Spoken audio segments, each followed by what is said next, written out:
Hey guys, welcome to Entertainment Talk. I'm your host Rob. So this video we're going to be doing our continuation of the March to the King. We are this week going to be reviewing Ghidorah, the three-headed monster.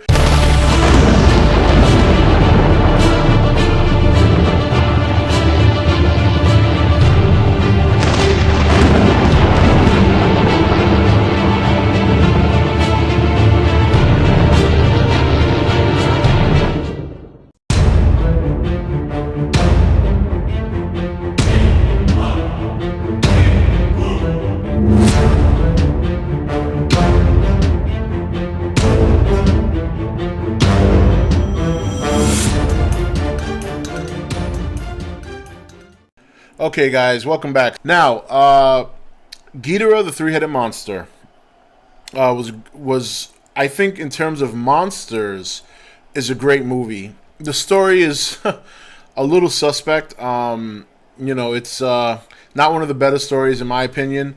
Basically what happens in this movie is there's a princess. She's taking a flight. There's a bomb that goes off. She's assumed to be dead, and then she soon after returns, claiming that she's a Martian, and she starts making prophecies. Now, with that said, her prophecies start to come true. She first predicts the return of Rodan and Godzilla. Then, shortly after that, she predicts the return of Ghidorah. And then, not necessarily a return for Earth, but a return in her eyes, because her being a Martian now, or possessed by a Martian spirit, has seen Ghidorah before, has succumbed to his wrath, so she's warning the people of Earth. Now, during this movie, it's great to see Rodan and Godzilla battling it out. And I remember when I was a kid, I saw Monster Zero before I saw this movie. So to me, when I was a kid, I thought Godzilla and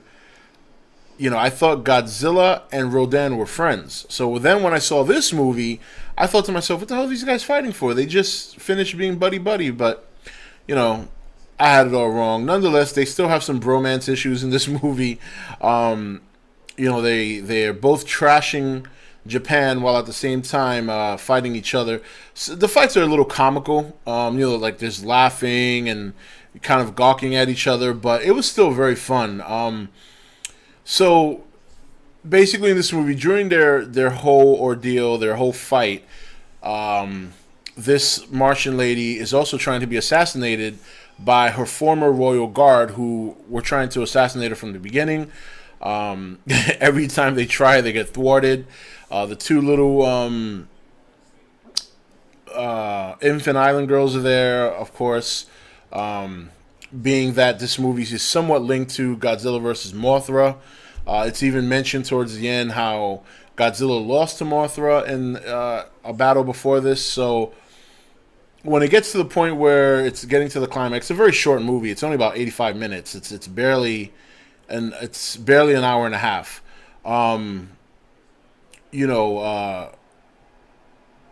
The people of Japan ask the twins to summon Mothra to maybe help fight Ghidorah, because that's the big threat. And they summon Mothra, they do their song, Mothra comes, and she tries to talk some sense into Rodan and Godzilla. Now, I would normally consider that goofy, but I thought it was goofier in Godzilla vs. Gigan when Anguirus and Godzilla actually spoke to each other in English. Where these two monsters, these three monsters, I should say, while it was just kind of funny because you see Godzilla sitting there and you see Rodan just standing there and Mothra's in front of him, and they're jabbering back and forth in their monster tones, and the little twins are translating it. It's kind of weird because it was funny, but at the same time it was kind of cool. I just thought, you know what it is? There was just something in this movie that happened other than this that I just thought was ridiculous, and I'm going to get to that.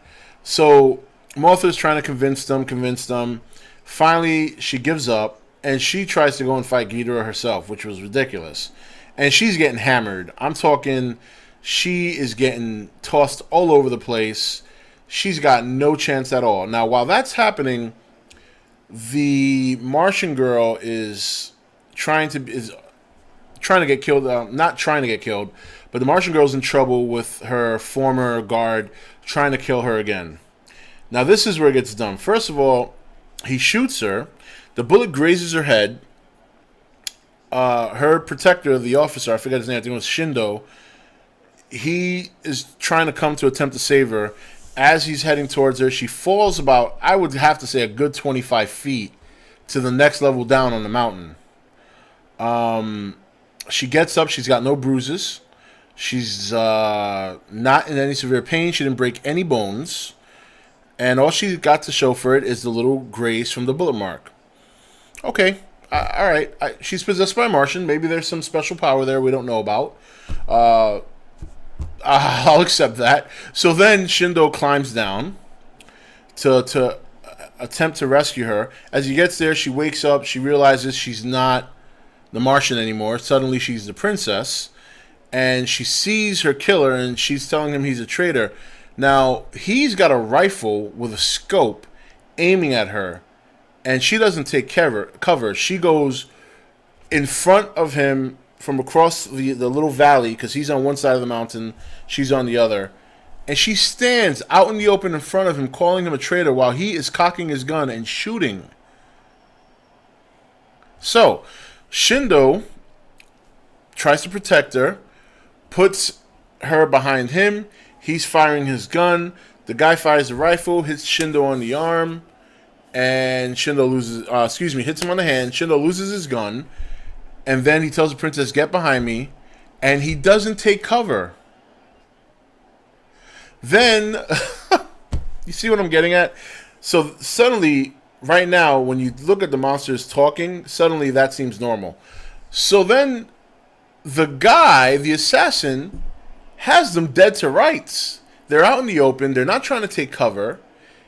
He looks at Shindo. He smiles, cocks his gun, aims through the scope, fires twice, misses once, and then hits him on the arm the second time. He has a scope. They're out in the open. And then before he can take a third shot, because, he's not, there's no guarantee you're going to hit your target with a scope if you're an assassin, then a mountain full of rocks fall over and kill him, and that's that. So that was probably the dumbest sequence in the movie. But outside of that, the fight with Godzilla, Mothra, and Rodan and Ghidorah was just awesome. I thought it was one of the best fights in the Godzilla series. They're taking on Ghidorah. Obviously, Godzilla's there tanking him. He's taking all the blows, taking all the projectiles, and in the meantime, Rodan is like kind of, belly flopping him with his spikes. And then you got little Mothra sitting there trying to bite his tail and this and that. And then finally, Rodan swoops down, scoops up Mothra, and Mothra starts throwing her silk or her web, and suddenly gets the attention of Ghidorah. Ghidorah attempts to go forward. Godzilla grabs him by the tail to hold him. Before you know it, Ghidorah is completely covered in silk. Godzilla hoists him up by the tail, tosses him across the mountain, and Ghidorah flies off, and away we go. The battle is over. The monsters win. So, what made this movie for me was the battle. That's it. The monsters fighting. The story was not that great. The action sequence at the end with the assassin was ridiculous. And quite frankly, they never explained how the hell this girl even became a Martian, or how she got possessed by a celestial spirit. They never explained that. She was a princess, survived a plane crash, I don't know how, then shows up claiming to be a Martian, makes 3 out of 3 predictions, gets a grazed bullet to the head, and suddenly she's a princess again without any explanation of how the whole Martian thing came to be. That's alright. It's a Godzilla flick. It was a great fight. I remember as a kid, I did love the movie. Looking at it now, the fighting is what I loved. And to this day, that's what I love about the movie. The story in and of itself was not one of the best. And the action sequences were very bad. I've never seen somebody with a rifle who's supposed to be an assassin have a scope is maybe 10 yards across a valley from somebody else who's not taking cover. He shoots twice, misses once, and then the second time only hits him on the arm. It's just one of those things you can't explain. Anyway, guys, that's it for this video. There's your review. Obviously, like I said, I hope you guys are looking forward to the collaboration with me and Goji Fan 1993. Like I said, I'll keep you posted on that. Next week, we are going to be doing Monster Zero. Okay, so another Ghidorah movie with Rodan and Godzilla. And that'll be our review for next Wednesday night, continuing the Godzilla marathon, leading up to the 2014 movie. And, you know, next week will be 1 month into the marathon, so not too much more time to go. So take it easy, guys. I hope you enjoy the video, and see you next one.